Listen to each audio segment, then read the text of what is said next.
Hello, I am Ryan Bates, and I'm here today talking to my father, Mark Bates, to ask him some questions about healthy relationships.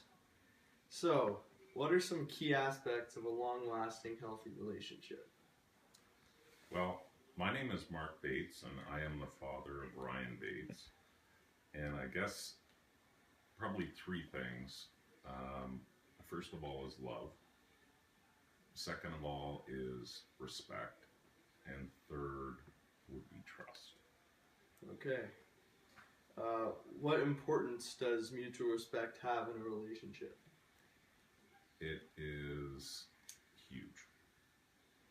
It is everything. Mutual respect is everything. Okay. How does maintaining respect and relationship health contribute to a long lasting relationship? Well, it's a lot of work, you know. You have to work at it. And but it does. It's, as I said before, it's everything in a relationship. Okay.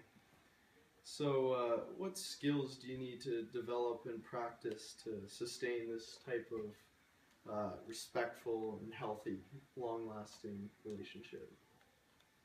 You need to be patient. You need to um, uh,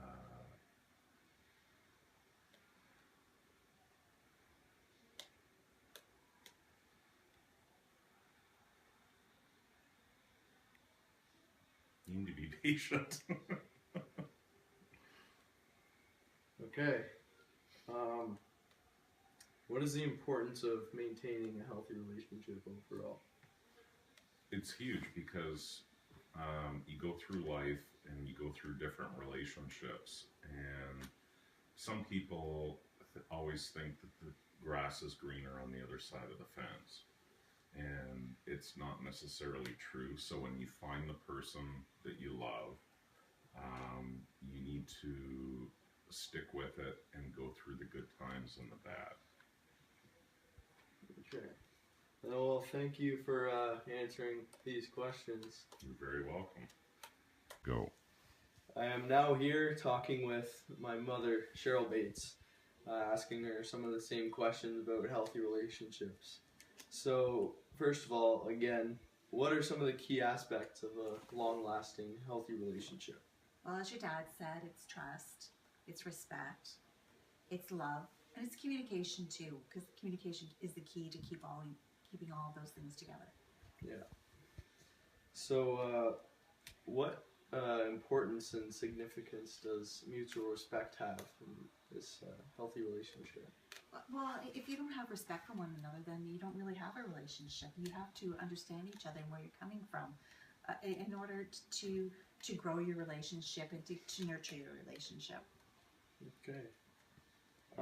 So, how does maintaining this respect and the relationship health, how does it contribute to the long-lasting relationship? Well, you have to have a mutual understanding of one another, and you have to show that no matter whether you agree with that person in all aspects of life, that you do respect their opinion. You don't always agree on everything, but you can respect the other person's opinion. And you know, you're not going to, if you don't do that, then why are you together? Right? Yeah. What skills do you need to develop to maintain this relationship? You need to be a good listener to one another, and you need to communicate everything to one another and be open and honest in your relationship. You can't hide things. You have to, even if you think it's going to make the other person angry, you have to tell them, because if you don't tell them, that makes it worse. And it being, you know, no matter what it is, it's always better to tell somebody what's going on than to hide it, because in the end, if that person really loves you, really respects you, really trusts you, it grows. And you know, as the years go by, things get a little bit easier, and you just have to be able to uh, ride the storms. And there's a few of them, but after a while, it becomes something totally different Okay. and long lasting. Yeah. What's the overall importance of being able to maintain this and carry out this type of healthy relationship what's the overall importance and significance? I think that you have to have commitment. I think you have to realize that sometimes things aren't going to go your way. Sometimes you have to compromise, but other times you have to give in to the other person, and they're going to give in to you, to what's important to you. And not every day is wonderful. Most days can be. And I think some people just don't have the patience, and they don't want to work at it. They don't want to make it work. It's selfish, but you have to be a little bit selfless at times. My mom, your grandmother, said the hardest things in life are relationships. And you know what? Your grandmother was right. But that's where we need to work the most. Yeah. Okay? I agree. All right. Well, thank you for answering these questions. You're welcome. And thank you for watching.